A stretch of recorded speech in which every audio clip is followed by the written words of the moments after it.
अगली पंक्तियाँ है। विमल वाणी ने वीणा ली, कमल कोमल कर में सप्रित, सप्त स्वर सप्त सिंधु में उठे, छिड़ा तब मधुर साम संगीत। नए शब्द। विमल मतलब पवित्र, वाणी मतलब वचन, कर मतलब हाथ, सप्रित प्रेम से, सप्त सिंधु सात नदियाँ, सिंधु यानी नदी, साम, साम का यहाँ पर अर्थ है सामवेद, हमारा पुराना ग्रंथ। तो हम अब इन दो पंक्तियों का भावार्थ देखने जा रहे हैं। उसके पहले माता सरस्वती के बारे में कुछ दो शब्द यहाँ पर मैं बताऊंगी। परमात्मा के मुख से प्रकट होने वाली, ऐसा कहा गया है। वो वाणी की देवी है। वीणा को उसने धारण किया है, क्योंकि वीणा समस्त सुख सामग्री का प्रतीक माना गया है। माता सरस्वती देवता जैसे ज्ञान की देवता है, बुद्धि की देवता है, उसके साथ साथ वह कला की देवी भी मानी जाती है। वीणा को उसने धारण किया है क्योंकि अनेक वाद्यों में से महत्वपूर्ण ऐसा वाद्य वीणा को माना गया है। इससे जो धुन निकलती है उसका सीधा संबंध ईश्वर से रहा है। तो चलो हम इन पंक्तियों का भावार्थ देखते हैं। लेकिन माता सरस्वती की प्रतिमा जब हमारे सामने आती है तो एक पवित्र भाव निर्माण हो जाता है। विमल वाणी ने वीणा ली, कमल कोमल कर में सप्रित। वाणी की देवी सरस्वती माता ने इसी भारतवर्ष के पवित्र भूमि पर प्रेम के साथ अपने कमल के समान यानी फूल के समान कोमल हाथों में वीणा उठाई है। तब क्या हुआ देखिए, सप्त स्वर सप्त सिंधु में उठे, छिड़ा तब मधुर साम संगीत। तो अपने कोमल हाथों में वीणा उठाने के बाद क्या हुआ, तो उसकी धुन जब छिड़ गई तो उसकी धुन की झंकार से सात स्वरों की सरगम सप्त सिंधु का रूप लेकर गूंजने लगी और तब मानो मधुर संगीत ने इस धरती पर जन्म लिया। यानी सप्त स्वर सप्त सिंधु में उठे। तब क्या हुआ, तब छिड़ा तब मधुर साम संगीत ने इस धरती पर तब जन्म लिया। यानी हमारे इस महान देश में संगीत के वेद साम वेद की रचना हुई। अगली पंक्तियां है। विजय केवल लोहे की नहीं, धर्म की रही धरा पर धूम, भिक्षु होकर रहते सम्राट, दया दिखलाते घर घर घूम। यहाँ पर लोहा, इसका मतलब एक प्रकार का धातु यानी पोलाद, जिसे हम लोखंड ऐसा मराठी में कहते हैं। धरा मतलब धरती यानी सारा संसार। इन दो पंक्तियों का भावार्थ यह है विजय केवल लोहे की नहीं, धर्म की रही धरा पर धूम। हमारे भारत का गौरवशाली इतिहास ये बताता है कि भारत के लोगों ने शस्त्र अस्त्र के बल पर कभी भी देशों को नहीं जीता है। अन्याय के प्रति मुकाबला करने के लिए सिर्फ हमने शस्त्रों का सहारा नहीं लिया, बल्कि धर्म नीति पर चलते हुए हमने विजय प्राप्त किए हैं। यानी धर्म की रही धरा पर धूम। हमेशा हमने शांति का संदेश दिया है, धर्म को सिखाया है। धर्म नीति पर चलते हुए हमने विजय प्राप्त किए हैं।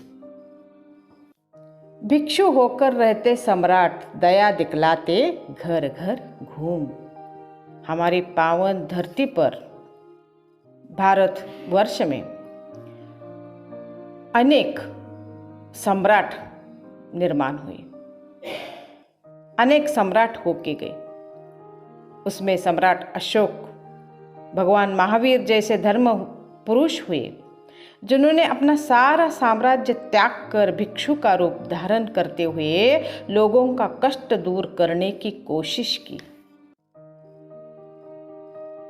यानी भिक्षु होकर रहते सम्राट, दया दिखलाते घर घर घूम।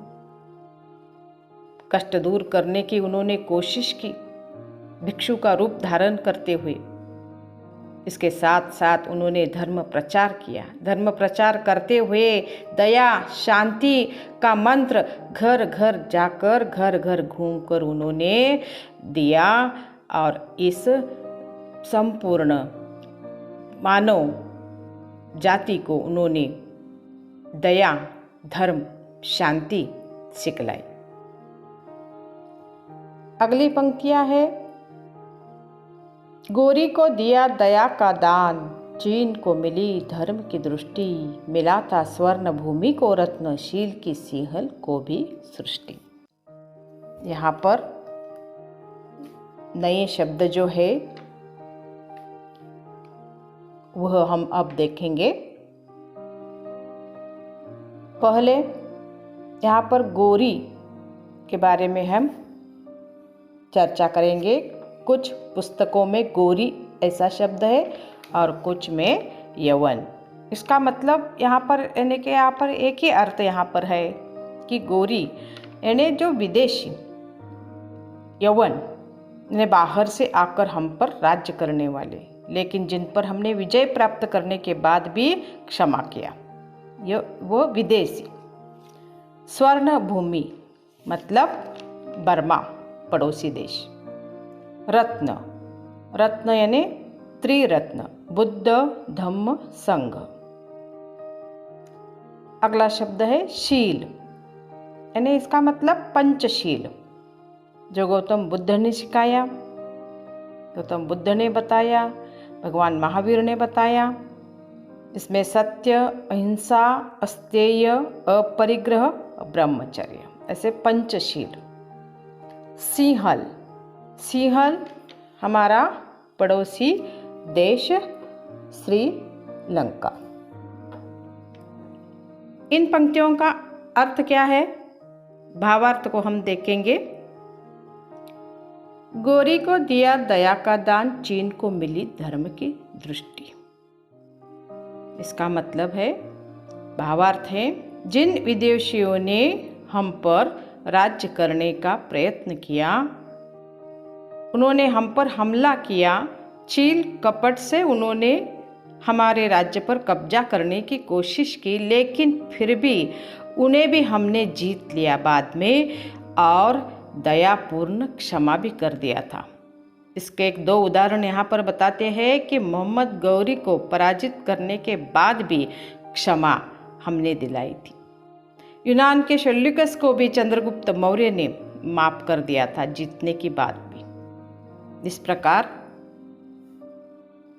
इतिहास गवाह है कि शत्रुओं पर भी दया दिखलाने वाले हमारे पूर्वजों ने सिर्फ भारत में ही नहीं बल्कि पड़ोसी देशों में भी धर्म को सिखलाया था। यानी चीन को मिली धर्म की दृष्टि। पड़ोसी देशों में भी धर्म को सिखलाया। चीन को धर्म की दृष्टि जो मिली है वह हमसे ही मिली है। मिला था स्वर्ण भूमि को रत्न, शील की सिंहल को भी सृष्टि।